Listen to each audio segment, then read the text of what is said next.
it's perfect.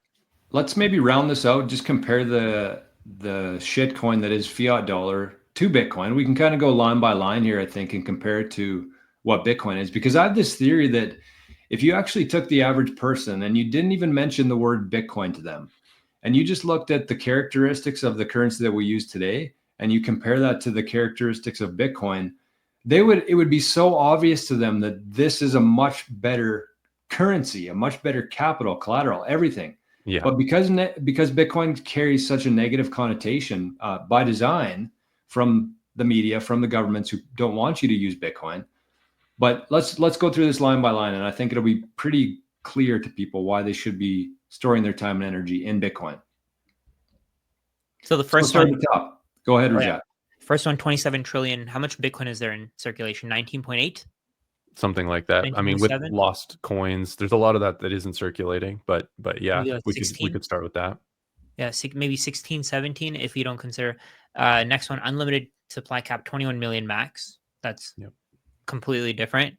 We called ETH a shitcoin because it has an unlimited supply cap. I call XRP a shitcoin because it has it has a very limited number of nodes. And the US dollar is even worse. It's only one node. One node. Bitcoin has 20,000 active nodes. I mean, I'm running one literally right now on this computer. There's around 200,000 not running, so they could just be activated within, a couple minutes. Crazy. Yep. I think the next one, that's actually pretty crazy to me. 1% of holders own 30%. I think that's the only one that the US dollar is probably winning with, but that's only because most people haven't adopted Bitcoin yet. Yeah, but so that's people. That's not of the world though. That's of people that are currently holding it. 1% of the holders own 30%. Yeah, so, like the biggest holder. Oh, go ahead. Yeah, no. So I'm not sure exactly. We have to look it up. I don't have the numbers on me of that direct comparison with Bitcoin. I know Bitcoin isn't fully, completely distributed either in a totally fair way, which is part of, in a way that is fair because there was early adopters who acquired more of it for less cost. So I don't know the exact comparison there. I think publicly it would be that we know of anyways, other than Satoshi's wallet, which haven't moved in 16 years. There's just under 1 million coins in that wallet. But I think the second biggest holding of Bitcoin, I think, is MicroStrategy, which is 450,000 or 471,000 Bitcoin, which is about 2%. 2%.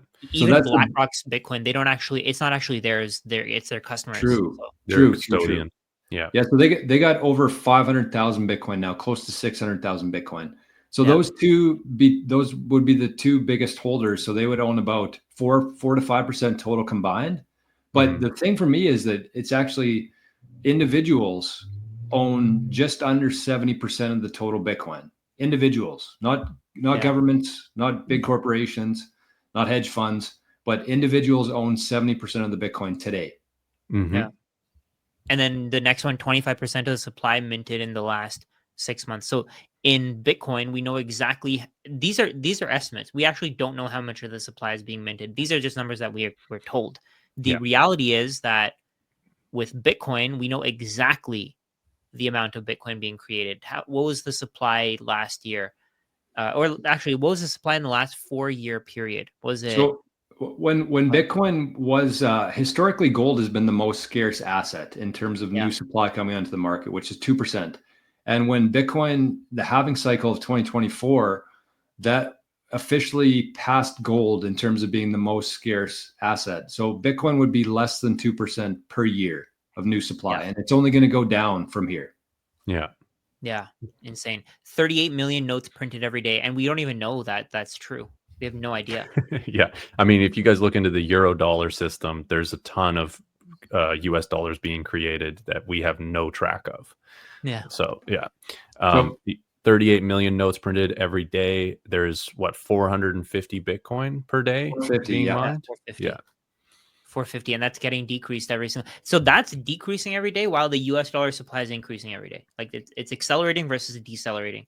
Next one loses at least 3% of value every year. That's on the low side. That's on the low side. Yeah. Loses at and least. that's not even considering technological innovation. Right. So that's even higher. That's probably like 8, 9, 10%. Right. Well, Right? we should live in a deflationary world based on, humans being deflationary and technology being deflationary. So Yeah. why do we have a money that's inflationary? It makes no Yeah. sense at all. I Exactly. think that the part that I would add here is like if we say that fiat's losing 3% in this sense, Bitcoin's been on average 60% gaining 60% of value of purchasing power per year. Yeah. Yeah. Yeah, and this 3%. So people might say, "Oh, yeah, Bitcoin loses value some years," but the thing is that Bitcoin will eventually gain that value back. This 3% is never going to come back. Never. You're never going to get it back. That 3% is gone. It's gone forever. If we go back to that chart that you posted that you showed before, the 1913 value is gone. It's never coming back. You're never going to be able to buy 30 Hershey's chocolate bars for $1. Never. No.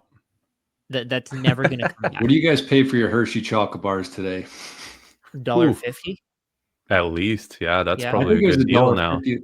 Yeah, that was like 5 years ago. I feel like it was $1.50. I can't find a $1.50. chocolate bar for under like $3 here anymore. And Wow. in a vending machines, yeah, it's going to be about $2.50. In a store, maybe you could get it for $1.50, right? Yeah, Yeah. depends. And you know what the worst part is? That Hershey's chocolate bar probably got worse over time.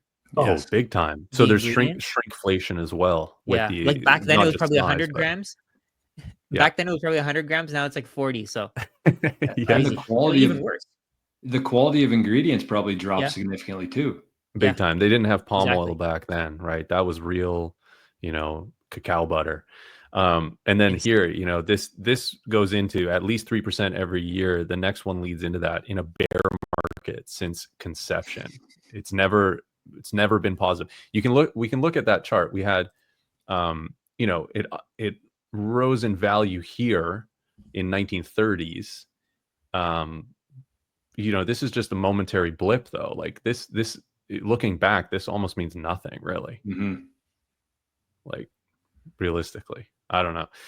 I think the reason why it actually went up to that point, actually, the reason why I think it started coming back down, it says at the top there, criminalizes the possession of gold. Mm-hmm. I have a feeling that maybe the main reason for that is because there were bank runs. As people saw That's that when they confiscated the gold. So when Yeah. people weren't able to hold gold anymore, they were forced to hold their wealth in dollars at that time. Yeah.